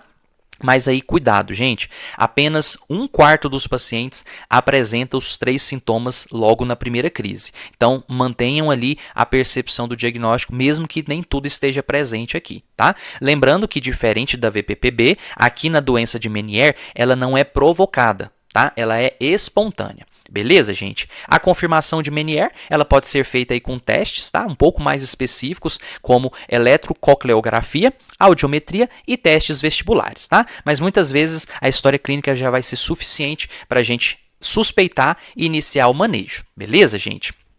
E aí, pessoal, então como é que a gente vai fazer esse manejo? Olha só, lembra de eu falar que tem gente que prescreve beta-estina lá para VPPB? E eu falei para vocês que esse fármaco é recomendado para a doença de Meniere e não para VPPB? Então, o tratamento preventivo aqui para a doença de Meniere pode incluir a beta-estina, tá? Ela é uma espécie de análogo da histamina que melhora a microcirculação do ouvido interno, tá? Além dela, também podem ser utilizados diuréticos no intuito justamente de reduzir o excesso de endolinfa, né? Dieta hipossódica, hidratação, que vai ajudar ali na excreção natural da endolinfa e evitar a cafeína, porque a cafeína pode prejudicar ainda mais o sensório do labirinto, tá? Mas olha que coisa, gente, a eficácia de tudo isso aqui ainda é debatida se realmente é efetivo, mas na prática é feito para tentar ajudar o paciente, beleza? Além disso, pessoal, durante as crises nós podemos lançar mão, por exemplo, do clonazepam, tá? E de sedativos labirínticos, como o dimenidrato, tá? Que é o famoso Dramin.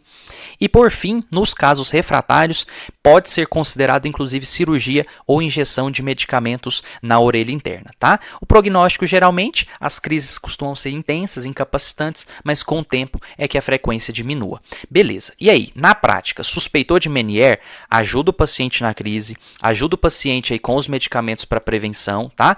Lembrem-se de fazer otoscopia para descartar que os sintomas de hipoacusia, zumbido não estão ocorrendo, por exemplo, por conta de uma rolha de cerume, tá? Descartou isso, o ouvido está normal ao exame físico, tem essas características de Meniere, trata a crise, usa remédio preventivo, já pede uma audiometria para agilizar a vida do paciente, mas nesses casos, pessoal, o paciente precisa estar em acompanhamento conjunto com o otorrino. Beleza, pessoal? Muito bom, pessoal. Agora vamos então para mais uma categoria do titrate, a tontura contínua provocada. Aqui, gente, a lógica muda um pouco. O paciente apresenta um episódio de início agudo que persiste de forma contínua por dias ou semanas, tá? Mas que foi claramente desencadeado por algo específico. A diferença em relação à episódica é que aqui não tem múltiplas crises, e sim um episódio único e prolongado, tá? Mas que costuma ter uma melhora progressiva depois da retirada do fator causador. Beleza? Aqui nós temos duas principais causas que eu gostaria que vocês lembrassem. O traumatismo craniano. Uai, professor, eu lembro de você falar que ele causa VPPB. E pode mesmo, tá, pessoal? Mas ao mesmo tempo, o TCE pode causar uma tontura contínua provocada também, tá? O que diferencia é a clínica, beleza? E, além do TCE, outra causa é a intoxicação por medicamentos, tá? Aí aqui alguns medicamentos específicos que a gente vai conversar, que seriam os anticonvulsivantes, tá? E os antibióticos da classe dos aminoglicosídeos, com destaque para gentamicina. Esse antibiótico, pessoal, ele é tóxico para o sistema vestibular até mesmo em dose única. Essa toxicidade, ela pode aparecer durante a internação, tá? Porque são medicamentos de uso hospitalar e às vezes até dias depois da alta. Tá? Então, é importante a gente questionar o paciente sobre internação, se ele sabe referir ou se tem algum relatório de alta que mostra ali o uso de gentamicina, tá? Então, é importante a gente questionar isso e também averiguar se o paciente usa anticonvulsivante ou usa algumas drogas ilícitas que afetam o sistema vestibular, o cerebelo, o tronco encefálico, né? Aí exemplos, o êxtase, LSD, crack, cocaína, tá? Também podem afetar, porque essas drogas alteram a percepção espacial e o equilíbrio, afetando os centros vestibulares centrais e causando aí tontura contínua provocada, beleza? Então, resumindo aqui, um gatilho claro, um quadro persistente e uma tendência de melhora com o passar do tempo. Guardem essa ideia. E aqui, pessoal, a gente vai aprofundar um pouquinho mais, né, nessas causas. A primeira delas, o traumatismo craniano, tá? Geralmente, depois que tem o TCE, o paciente ele pode desenvolver algum tipo de lesão vestibular, tá? Dependendo da gravidade desse trauma. Então, esse paciente ele pode ter uma lesão direta do nervo vestibular. Lembram que ele é importantíssimo para o equilíbrio. Ele pode apresentar uma concussão labiríntica, tá? Que é como se o labirinto ficasse atordoado. E, em alguns casos mais graves, até ruptura de membrana da orelha interna, tá? Que aí bagunça tudo, né? E tem mais. Mesmo nos casos aí de TCE leve, o paciente ele pode desenvolver a chamada síndrome pós-concussional. Tá? Essa síndrome ela é caracterizada por tontura, que é o sintoma mais comum aí nas primeiras 2 semanas pós-trauma, cefaleia persistente, fadiga e também pode ocorrer déficits neurológicos leves, tipo ali dificuldade de concentração, lapsos de memória, tá? É mais comum em traumatismos mais importantes. Ou seja, pessoal, aqui mesmo que o trauma não tenha sido grave, o impacto no sistema vestibular ele pode ser significativo. Tá? Essa causa aqui ela é bem comum, tá? De tontura, principalmente aí pacientes no pronto atendimento, né, que comparecem aí depois de um TCE, mas também pode acontecer no ambulatório depois de alguns dias que o paciente teve esse trauma. Então lembrem, história de trauma recente, tontura contínua, investigue com atenção que pode ter a associação. Beleza, pessoal?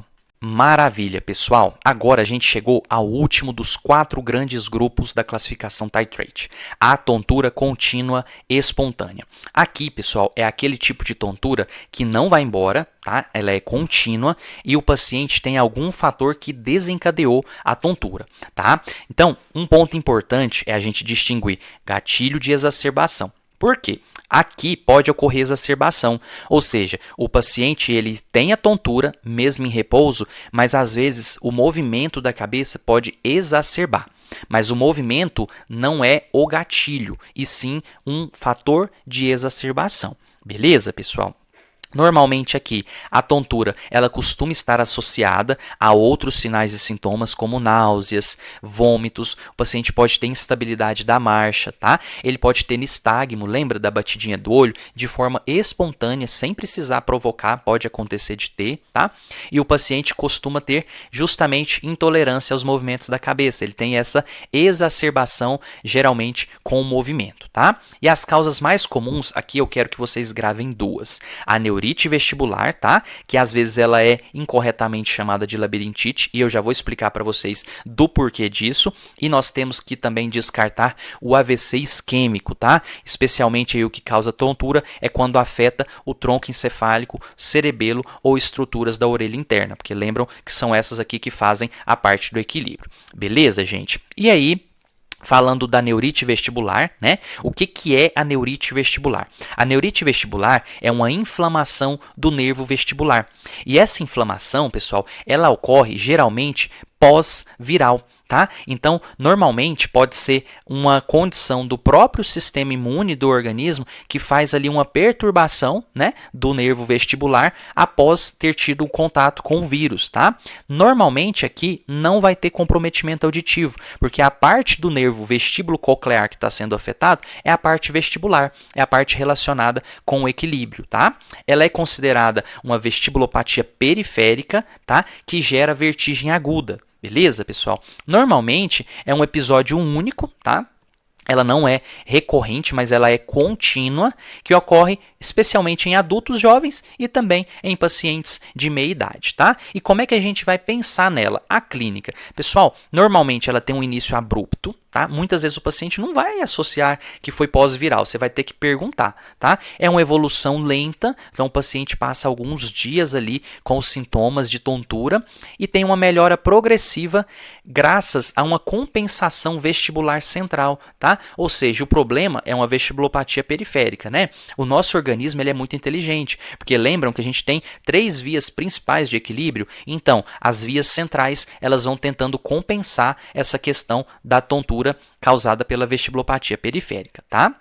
Mas aí, pessoal, pode o paciente, durante o quadro, ter vertigem intensa, incapacitante. Então, aqui a vertigem é muito forte, tá? O paciente ou gira, ou vê as coisas girando, né? A sensação que ele tem. E aí, como eu falei para vocês, duram dias, às vezes até semanas, tá? Que mais? Com relação ao tratamento, pessoal, aqui a sugestão é não dar atestados longos para o paciente. Por quê? Retornar às atividades do dia a dia faz parte de ajudar aquela compensação vestibular central, tá? Então, o paciente que fica em repouso prolongado pode até piorar o quadro clínico. Então, o ideal é que as atividades sejam retomadas o mais breve possível. E aí nós temos a possibilidade de fazer o tratamento sintomático, tá? Normalmente ali por 3 dias. Nós podemos lançar mão aí de antihistamínicos, né, como por exemplo o dimenidrato, né, que é o Dramin. O paciente pode utilizar ele aí nesses 3 dias. Pode ser lançado mão de benzodiazepínicos, tá? Diazepam, clonazepam, mas é importante evitar o uso prolongado dessas medicações para justamente não comprometer a compensação central que acontece e ajuda com a melhora, tá? Antivirais não são recomendados, tá? Normalmente a ação viral ali ela é pequena, é mais o próprio sistema imune do paciente fazendo aquele ataque ali. Corticoides e reabilitação vestibular podem ser lançado mãos nos casos refratários, tá? Normalmente aí o paciente pode acompanhar com fonoaudiólogo, com fisioterapia, para ajudar nessa reabilitação vestibular. E também podemos pensar em corticoides, por exemplo, a prednisona, mas só nos casos refratários, tá, pessoal? A maioria das pessoas vão responder ali ao tratamento sintomático, afastamento ali por uns 3 dias, 5 dias, retorno precoce às atividades, a própria compensação central vai melhorando isso para o paciente, tá? Mas ele pode persistir com a tontura por semanas, tá? Lembrem-se disso. E exercícios de reabilitação vestibular vão ser úteis, principalmente aí quando for persistente a disfunção unilateral. E nos casos em que a gente tiver incerteza do diagnóstico ou dentro de uma semana o paciente não apresentou uma melhora significativa, tem que encaminhar para o otorrino, tá bom? Beleza, pessoal? E aí, aqui eu trouxe para vocês as principais classes, né, de medicamentos utilizados aí no tratamento da vertigem aguda, né? Nós temos aqui, por exemplo, o Dramin e o Meclin, né, o dimenidrato e a meclizina, que são aí antihistamínicos que ajudam bastante aí no controle dos sintomas de tontura. Eles têm aí uma possibilidade de reduzir a êmese também, tá? O que é bem interessante. Além disso, nós temos aí a sinarizina e a flunarizina, tá? Que são bloqueadores inespecíficos dos canais de cálcio, que ajudam também com a tontura. Temos também aí alguns benzodiazepínicos, né? Clonazepam, diazepam e a ondansetrona, né? Que é um antiemético, né? Ela é antagonista dos receptores de serotonina, que estão ali localizados principalmente na região cerebral relacionada ao vômito. E esses medicamentos podem ter como efeitos colaterais aí a sedação, tá? Então é importante a gente pensar na forma de usar, se o paciente vai estar em repouso em casa, se ele vai estar trabalhando, a gente vai preferir aqueles que têm menos sedação e também a potência de melhora de êmese também. Então a gente vai levar em consideração essas duas questões para escolher esses medicamentos. Beleza, pessoal? Tudo certo até aqui? E aí, como eu prometi para vocês, o que é labirintite, né? Com certeza vocês já ouviram falar, o paciente chega falando, doutor, tô com labirintite. Tudo para o paciente é labirintite, né? Vamos lá, vamos corrigir isso. Na prática médica, pessoal, labirintite verdadeira é algo extremamente raro e é uma coisa muito séria.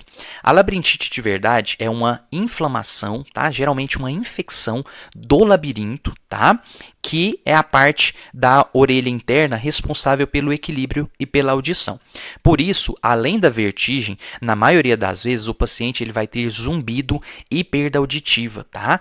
Junto com a tontura. A causa geralmente é infecciosa, na grande maioria das vezes é uma causa bacteriana, tá? Pode ser viral também, e ela é mais grave que a neurite vestibular. Então guarda essa regra de ouro. A maioria das tonturas não é labirintite. Labirintite é uma situação catastrófica e algumas vezes precisa até de cirurgia para tentar resolver o problema, porque antibiótico não costuma penetrar bem ali na região do labirinto, tá? Mas vocês vão ouvir todos os pacientes com tontura falando que estão com labirintite. Então aqui cabe o respeito, de forma gentil e educada, explicar ao paciente o que realmente ele tem, tá? E não reforçar um conceito errôneo, que às vezes ali na pressa, para evitar de explicar bem para o paciente, algum colega às vezes taxa o paciente, não, o senhor tem labirintite. E o paciente fica com aquele pensamento incorreto de que ele está com labirintite, quando na verdade é outra coisa que está acontecendo com a saúde dele. Beleza, pessoal? Deu para entender agora? Então agora vocês não têm desculpa para falar que o paciente está com labirintite, a não ser que realmente seja essa causa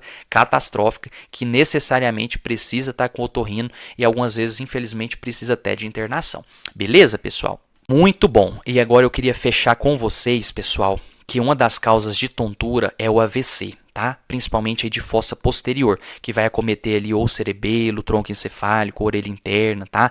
E aí, gente, a gente precisa distinguir o AVC das outras causas, especialmente a neurite vestibular, né? Porque aqui, se for AVC, o paciente tem que ir para emergência.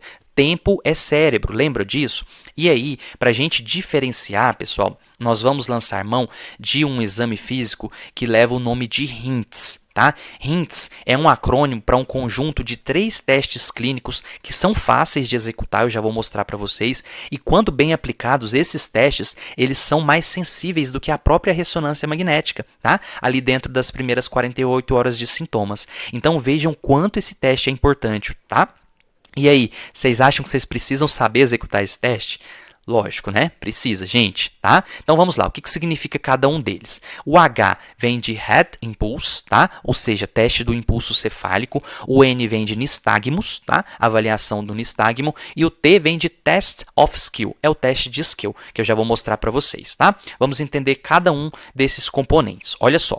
Vejam, eu vou ensinar vocês a executar o famoso teste de HINTS e ele vai nos ajudar a diferenciar principalmente de neurite vestibular, tá? Que é uma vestibulopatia periférica, de uma vestibulopatia central, que é o AVC de fossa posterior. Então vamos lá. Primeiro teste, o Head Impulse, o impulso cefálico. Você vai pedir para o paciente olhar fixamente para o seu nariz, tá? Depois, você vai segurar firmemente a cabeça dele, tá? Com as suas 2 mãos e você vai fazendo movimentos rápidos e curtos, tá? De mais ou menos 10 graus para o lado direito, para o lado esquerdo e de forma imprevisível, sem avisar o paciente, tá? Você vai fazendo esses movimentos e tal. Depois você faz um movimento abrupto e volta de uma vez. E você vai estar observando o olho do paciente. Se os olhos do paciente saem do foco com o nistagmo e faz aquele movimento de correção para o ponto fixo, isso é, ele tem uma sacada, né? A gente chama isso de sacada. O olho vai para o nistagmo, bate para um lado e volta para o meio rapidamente. Essa correção a gente chama de sacada. Isso significa, gente, que o reflexo vestíbulo-ocular está prejudicado e a causa provavelmente é periférica, como a neurite vestibular.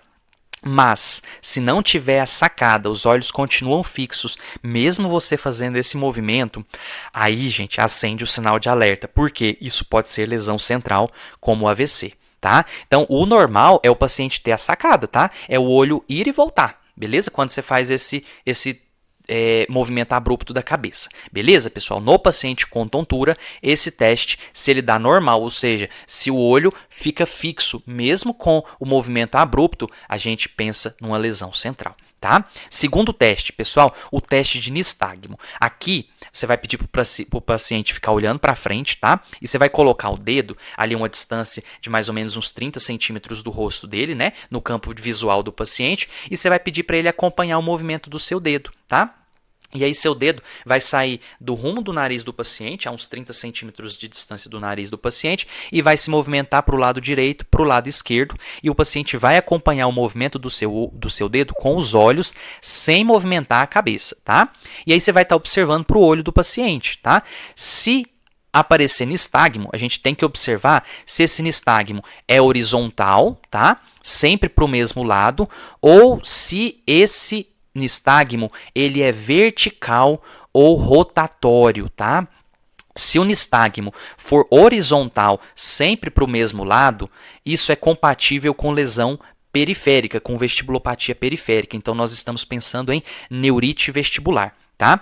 Agora, se o nistagmo é vertical ou rotatório, ou ele fica mudando de direção, gente, isso sugere uma lesão central, tá? Porque o nistagmo ele tende a acontecer do lado afetado na vestibulopatia periférica. Se é central, não tem um lado específico em si. Então, ele fica perdido, ele é rotatório, ele é vertical, ele muda de direção, tá? Então, gente, o padrão direcional do nistagmo é uma pista valiosa para a gente pensar no diagnóstico, tá? E o terceiro teste é o teste de Skell, tá? Esse aqui ele é bem simples também, tá? Vocês vão fazer o seguinte, vocês vão pedir para o paciente tapar um dos seus olhos, ou melhor, você mesmo pode cobrir o olho do paciente, eu acho que facilita mais. Você vai pedir para ele olhar fixamente para o seu nariz e aí com a palma de uma das mãos você vai cobrir um dos olhos dele, tá? E você vai pedir para ele manter o olhar fixo, o olho aberto, inclusive o olho que você cobriu com a mão, ele vai manter aberto, tá? E aí você vai pedir para ele manter fixo o olhar no seu nariz e do nada você vai destampar o olho dele. Tá? Se ao descobrir o olho do paciente, você perceber que o olho estava perdido e ele se realinha para o seu nariz, né, para focar no seu nariz, vocês vão perceber que teve um desalinhamento do olho. Tá? E se isso acontecer, é muito provável que seja uma lesão central. Tá? Mas se os olhos dele continuarem alinhados, sem mexer, mesmo depois de você tampar e destampar, você está pensando numa lesão periférica, numa vestibulopatia periférica, provavelmente uma neurite vestibular. Certo, pessoal? Aí, gente, esses três testes juntos, impulso cefálico, nistagmo e o teste de Skell, eles formam o RINTS, tá? Gravem isso. Se o paciente tiver impulso cefálico anormal, nistagmo unidirecional e Skell normal, é periférico. Provavelmente a gente está falando de uma neurite vestibular. Por outro lado, se ele tiver alguma alteração central, o teste de RINTS vai apresentar um impulso normal, nistagmo bidirecional ou Skell anormal, beleza? Aí nesses casos a gente pensa em AVC e encaminha para avaliação. Beleza, pessoal?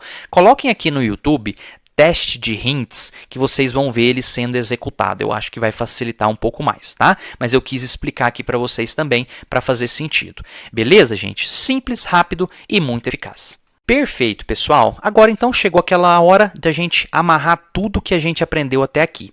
Essa tela aqui resume a lógica do titrate, tá? Aquele modelo baseado no tempo e no gatilho, lembram? Então, como é que a gente organiza esse raciocínio na anamnese? Vocês vão fazer, principal, duas perguntas-chave, tá? A tontura, ela é contínua ou vai e vem, tá? Isso vai te dizer se ela é episódica ou contínua. Segunda pergunta, tem algo que provoca tontura? Essa resposta aqui, gente, vai mostrar se a tontura ela é provocada ou espontânea. E aí, com isso, você já consegue encaixar o caso do paciente em um dos 4 grandes grupos, tá? Ou seja, episódica provocada, vem e vai, e sempre tem um gatilho específico. Exemplos, VPPB, hipotensão ortostática. Não, ela é episódica espontânea. É uma tontura que vai e vem, mas sem um gatilho claro. Aí a gente vai pensar em migrânia vestibular, síndrome vasovagal, doença de Meniere, AIT, hipoglicemia, tá? São as causas da tontura episódica espontânea. Tá, e a tontura contínua provocada? Aí o paciente tem um episódio único, mas provocado por algo, tá? Então, trauma, droga, beleza? Então, exemplos, TCE, intoxicação por anticonvulsivantes ou aminoglicosídeos. Por outro lado, se a tontura for contínua, espontânea, o sintoma é constante, contínuo, mas começou abruptamente sem um gatilho específico, tá? Exemplos, neurite vestibular, tá? Que é uma lesão periférica, ou então o AVC de fossa posterior, que é uma lesão central. Então percebam que com essas duas perguntinhas da anamnese, pessoal, vocês já conseguem organizar o raciocínio clínico de forma muito mais eficiente e a partir daí raciocinar um diagnóstico mais seguro. Essa é a mágica da abordagem Titrate. Beleza, pessoal? E aí, para finalizarmos, eu queria só pontuar com vocês, né, alguns macetes aí do restante da anamnese para direcionar, né, que seria aí a duração da tontura, né? Isso aqui já nos dá uma pista valiosa do possível diagnóstico. Então, se o paciente refere que a tontura dura alguns segundos, a poucos minutos, a gente vai pensar em VPPB, hipotensão ortostática, ataque de pânico, tá? Se a duração ela for de alguns minutos, a síndrome vasovagal entra forte aqui no radar. Quando a tontura dura horas, você já começa a considerar, por exemplo, doença de Meniere ou até mesmo um AIT. Tá? Agora, se os sintomas se estendem por dias, o raciocínio muda completamente. Você precisa pensar em neurite vestibular, AVC ou mesmo talvez um TCE que o paciente possa ter tido recentemente. Tá? E quando o paciente relata tontura contínua por semanas ou meses, aí a gente tem que pensar talvez em causas psicogênicas também. Tá? Além da duração, algumas perguntas-chave na anamnese que ajudam muito a estreitar o diagnóstico é perguntar se o paciente tem histórico de enxaqueca, né? Se o paciente sofreu algum TCE, algum trauma craniano, se ele faz uso de anticonvulsivante, se esteve internado, se usou antibiótico na internação, por exemplo, aminoglicosídeo, tá? Se teve uso ali de drogas ilícitas, se ele teve um resfriado recente que antecedeu a tontura, se ele tem associado perda auditiva, zumbidos, tá? Essas informações que parecem simples são as perguntas mágicas que vão ajudar aí a direcionar o raciocínio clínico, tá? Elas vão ajudar você a sair aí do genérico para caminhar em direção ao diagnóstico. Joia, pessoal? E para fechar, a parte prática, o exame físico do paciente com tontura, que vai ajudar a gente a organizar o raciocínio clínico, definir as hipóteses, né? E fechar o diagnóstico, muitas vezes apenas com anamnese e exame físico. Então, primeiro ponto, é uma tontura? Então, vamos fazer a avaliação neurológica geral, tá? A gente precisa avaliar a função cerebelar, avaliar a marcha desse paciente, pedir para ele andar ali no consultório para a gente ver a marcha, a coordenação dele, né? O clássico teste index-nariz, né? Que o paciente vai colocar, você coloca o dedo na frente dele, assim, a uns 30 centímetros de distância e pede para ele encostar o dedo dele no nariz, no seu dedo, no nariz, no seu dedo, no nariz, no seu dedo, para ver a coordenação do paciente, investigando ali o cerebelo, né? Não esquecer também de avaliar a neuropatia periférica, né? Testar a sensibilidade tátil, térmica, dolorosa, principalmente vibratória, né? Desse paciente, porque neuropatia periférica pode gerar disfunção dos próprios receptores, né? Que pode explicar a tontura. Fazer autoscopia, tá? É básico, mas às vezes o diagnóstico tá ali, uma rolha de cera impactada ali no ouvido pode levar a hipoacusia, zumbido e pode gerar desequilíbrio, principalmente em pacientes idosos, tá? Acumetria, né? A gente pode tentar avaliar um pouquinho da audição do paciente fazendo o teste do sussurro, né? A gente sussurra números, letras ali no ouvido do paciente e percebe se ele está ouvindo bem, tá? A VPPB não causa perda auditiva, mas doença de Meniere, labirintite podem causar perda auditiva. Agora, o ouro do exame é o teste do equilíbrio, né? Ele vai ajudar a gente a avaliar o reflexo vestíbulo espinhal. E aí é importantíssimo para ajudar a gente a distinguir causas centrais de periféricas. A gente pode lançar a mão aí do teste de Romberg, né? Que é aquele que a gente coloca o paciente em posição ortostática, com os pés juntos, né? Os braços alinhados aí ao longo do corpo, pede para o paciente fechar o olho e ficar atrás do paciente ajudando ele ali, porque ele pode oscilar e cair para um dos lados, né? O corpo pode pender para um dos lados. Se ele oscila e pende para um dos lados, o teste é positivo, tá? E normalmente a queda é para o lado do labirinto afetado. Nós vamos pensar em causas periféricas, tá? Agora, se o paciente ele cai abruptamente sem um lado, cai para frente, para trás, a gente pode pensar, por exemplo, em lesão central, tá? Então tem que estar de olho nisso também. Teste Romberg pode nos direcionar, por exemplo, para uma lesão central, beleza? Além disso, temos o teste de Babinski-Weill, tá? Que esse é aquele que a gente pede para o paciente ali andar 5 passos para frente e depois dar 5 passos para trás, ambos de olhos fechados, e se o paciente começa a ter desvios para o lado, o labirinto daquele lado pode estar comprometido, falando a favor de causa periférica, tá? No caso aqui, causa central, muitas vezes o paciente nem consegue andar, tá? A marcha dele é instável, beleza? E temos também o teste de Unterberg, tá? Que aqui o paciente ele marcha parado, né? Com os olhos fechados por 1 minuto. tá? Então o paciente ele vai ficar parado, mas com movimento de marcha por 1 minuto, tá? A rotação, o corpo pender para um dos lados indica o lado do labirinto afetado, beleza, pessoal? E no caso de central, o paciente pode ter dificuldade e não ter uma preferência de lado, ele fica meio que cambaleando para os dois lados, tá? Então, essa tabelinha aqui resume bem, tá? O que é esperado nas vestibulopatias periféricas e centrais em cada teste, tá? Observem que em causas centrais, geralmente não há um lado preferencial de queda, mas sim uma marcha instável, uma dismetria e outros sinais cerebelares, beleza?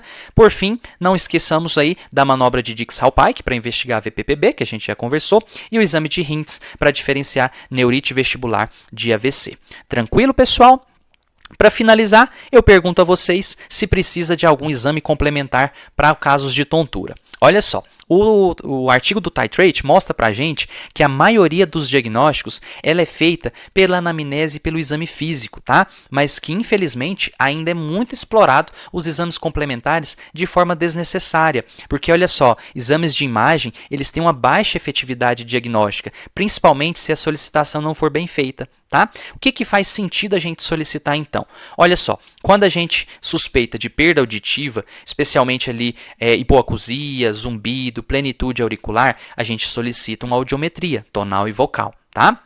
Se a dúvida é entre uma vestibulopatia periférica ou central e a clínica não fecha sozinho, o paciente vai para o otorrino e o otorrino pode solicitar eletronistagmografia ou videonistagmografia, tá? Que ajuda a entender o padrão do nistagmo e função vestibular. Beleza? Já a ressonância de crânio ela vai ser reservada para aqueles casos que nós suspeitamos de causas mais graves, né? Suspeita de neoplasia de fossa posterior, AVC isquêmico hemorrágico, esclerose múltipla, tá? Então, nesses casos, a gente lança mão. Ou seja, exames complementares são importantes, mas devem ser guiados pela clínica, tá? O excesso de exames sem uma boa anamnese e exame físico mais atrapalha do que ajuda. Beleza, pessoal? E com isso, a gente encerra a nossa aula, tá? Se você chegou até aqui, parabéns, foi uma aula longa, mas cheia de conteúdo essencial para a prática clínica de vocês, tá? E como vocês viram, tontura é uma das queixas mais comuns e mais desafiadoras da medicina, tá? Se vocês entenderam essa lógica da classificação da tontura, já estão muito à frente da média, tá? E com certeza preparados para encarar com segurança esses casos na prática e nas provas. Então, bons estudos e até a próxima.